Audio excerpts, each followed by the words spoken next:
জিন্দাবাদ জিন্দাবাদ আমসু জিন্দাবাদ আমসু জিন্দাবাদ আমসু লাংলে অমানবিক ব্যবস্থা বন্ধ করো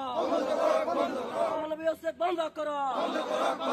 উচ্ছেদীয়সকলক পুনৰ সংস্থাপন দিয়ক অমানবিক ব্যবস্থা বন্ধ কৰো অসম সৰকাৰ হায় হায় অসম সৰকাৰ হায় হায় Himanta Biswa Sarma go back Himanta Biswa Sarma go back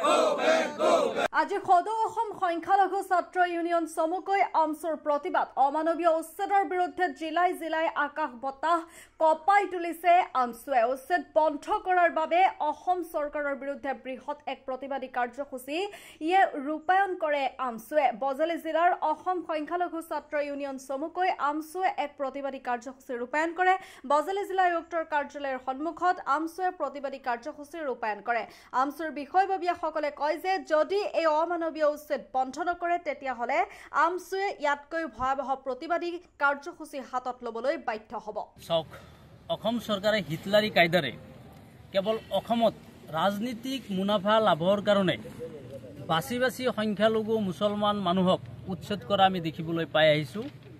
আৰু যতে সংখ্যালঘু মানুহ আছে চৰকাৰে টাৰ্গেট কৰি বাছি বাছি ততে উচ্ছেদ চলাই এই জাতিটোক অসমৰ পৰা নিহেক কৰি দিয়াৰ ষড়যন্ত্ৰ কৰা আমি দেখিবলৈ পাইছোঁ যেতিয়াৰ পৰা হিমন্ত বিশ্ব শৰ্মা ডাঙৰীয়াৰ নেতৃত্বত অসম চৰকাৰ গঠন হৈছে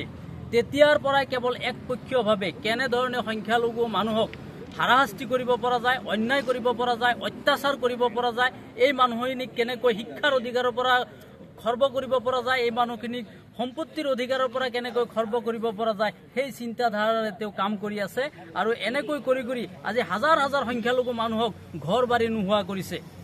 আজি হিমন্ত বিশ্ব শৰ্মাৰ নেতৃত্বত অসম চৰকাৰে কোৰ্টৰ নিৰ্দেশনা থকাৰ পিছতো যে উচ্ছেদ কৰাৰ আগতে মানুহক পুনৰ সংস্থাপনৰ ব্যৱস্থা কৰিব লাগিব কিন্তু সেইখিনি নকৰি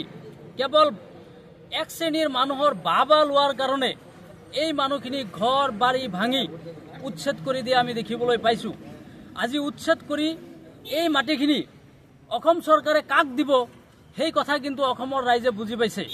আজি আম্বানী আৰু আদৱানীক মাটি দিয়াৰ কাৰণে হাজাৰ হাজাৰ সংখ্যালঘু পৰিয়ালক তেওঁলোকে উচ্ছেদ কৰি সেই মাটি তেওঁলোকে ক্লিয়াৰ কৰি আছে গতিকে আমি অসম চৰকাৰক দাবী জনাইছোঁ যে বৈধ ভাৰতীয় নাগৰিকক উচ্ছেদ কৰাৰ আগতে তেওঁলোকক পুনৰ সংস্থাপনৰ ব্যৱস্থা কৰিব লাগিব আৰু যেতিয়ালৈকে পুনৰ সংস্থাপনৰ ব্যৱস্থা অসম চৰকাৰে নকৰিব তেতিয়ালৈকে আমচুৰ ধাৰাবাহিক আন্দোলন চলি থাকিব আৰু যেতিয়ালৈকে অসম চৰকাৰে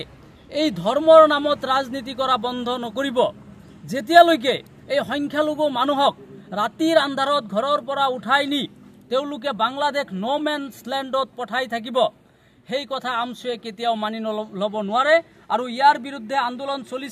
চলি থাকিব যেতিয়ালৈকে এই সমস্যাবিলাকৰ স্থায়ী সমাধান অসম চৰকাৰে নকৰিব তেতিয়ালৈকে আমচুৰ নেতৃত্বত ধাৰাবাহিক আন্দোলন চলি থাকিব আৰু এই আন্দোলনৰ ভয়াবহ ৰূপ এনেকুৱা হ'ব অসম চৰকাৰে বাধ্য হৈ হ'লেও আমচুৰ আন্দোলনৰ প্ৰতি তেওঁলোকে আমচুৰ যি দাবী আছে সেই দাবী মানিবলৈ বাধ্য কৰোৱাৰ কাৰণে যি ব্যৱস্থা কৰিব লাগে সেই ব্যৱস্থা কিন্তু আমচুৱে হাতত ল'বলৈ বাধ্য হ'ব আপুনি বাৰু উমৰাহ কৰিবলৈ আগ্ৰহী নেকি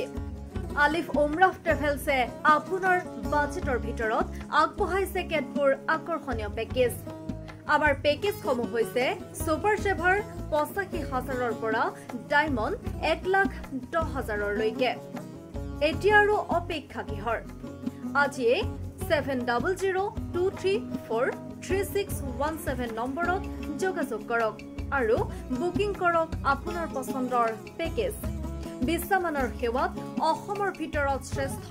আলিফ উমৰাহ ট্ৰেভেলছ